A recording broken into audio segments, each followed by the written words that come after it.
you will study and think about frequency shift keying techniques using coherent detection. For your syllabus, non-coherent detection is also present, but we will look now for BFSK, binary frequency shift keying, which is coherent detection. Coherent detection means transmitter's frequency and phase will be known by the receiver.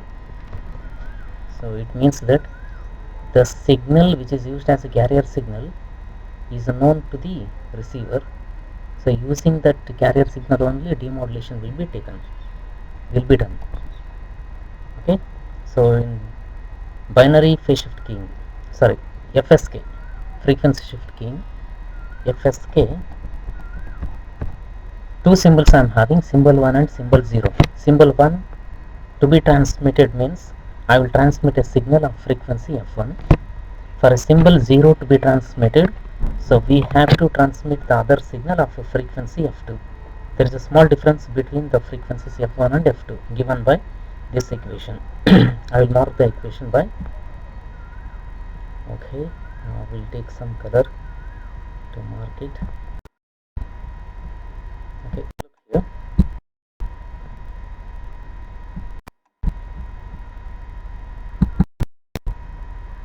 So look here, for I is equal to 1 and 2, the frequencies F1 and F2 are NC plus I by TB.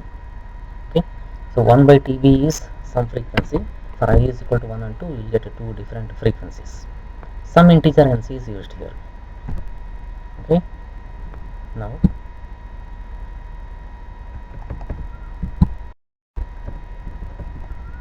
okay, symbol 1 is represented by S1 of t, the signal. When we substitute I is equal to 1 in this equation number 1, if it is substituted by I is equal to 2, that's for symbol 0. Okay, so now S1 of t is for symbol 1, for symbol 0 I am having S2 of t to be transmitted. Okay, phase continuity is always maintained, so we will do synchronization of the two transmitters used, means the modulators, oscillators used at the transmitter side. These two are synchronized so that there will be some phase continuity. Okay, so number of orthonormal basis functions used are also 2 for I is equal to 1 and 2, so given by equation number 2.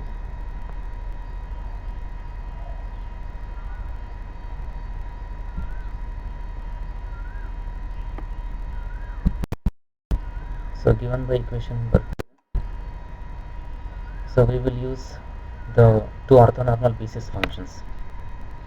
So if it is two orthonormal basis functions, phi1 and phi2 are the two axes used for the signal space diagram.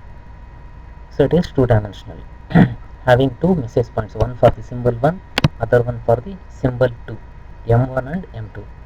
Okay, so these two message points on the signal space diagram are identified by the coordinates.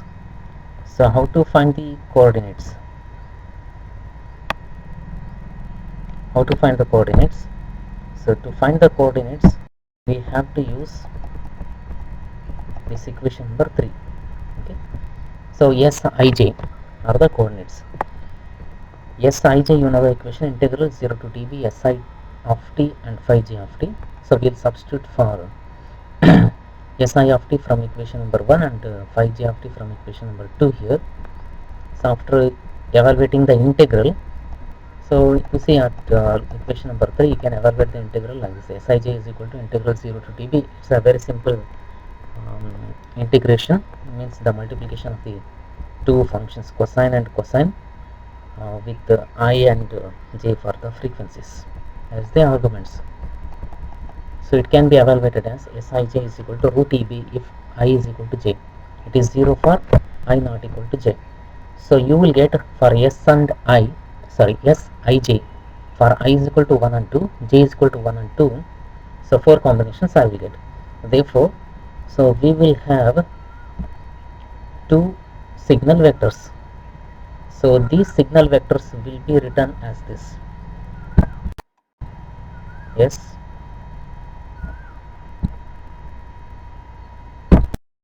S1 is equal to So it is a vector written like this. So I will be having S1 1 and S1 2. So this is one vector. So similarly we will have the other vector. So here S11 S12. So other vector is S21 and S22. Okay, for okay, so we will be having two vectors here. Two vectors S1 and S2. For S1 the elements are S11 and S12. For S2 the vectors are S21 and S22.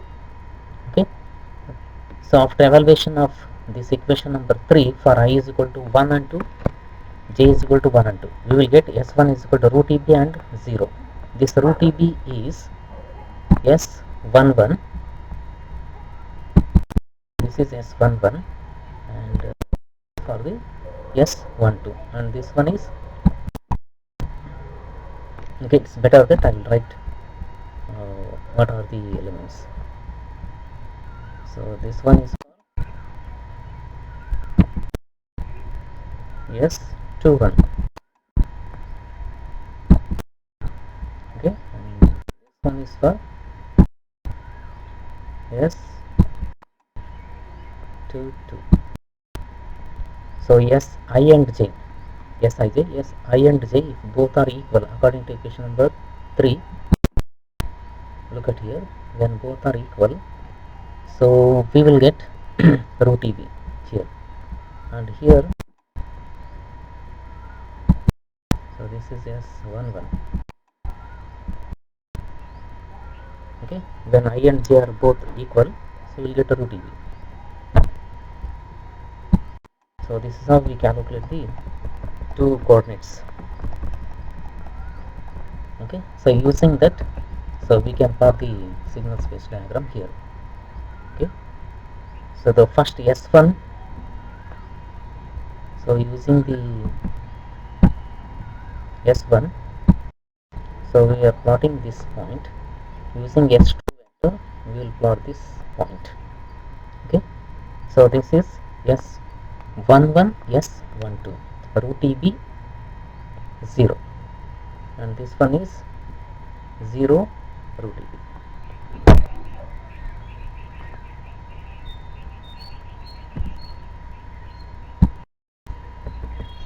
So this is about the signal space diagram. So I'm having two message points M1 and M2, which are located on phi 1 axis and phi 2 axis, and this is a signal space diagram having two message points, and it is two dimensional.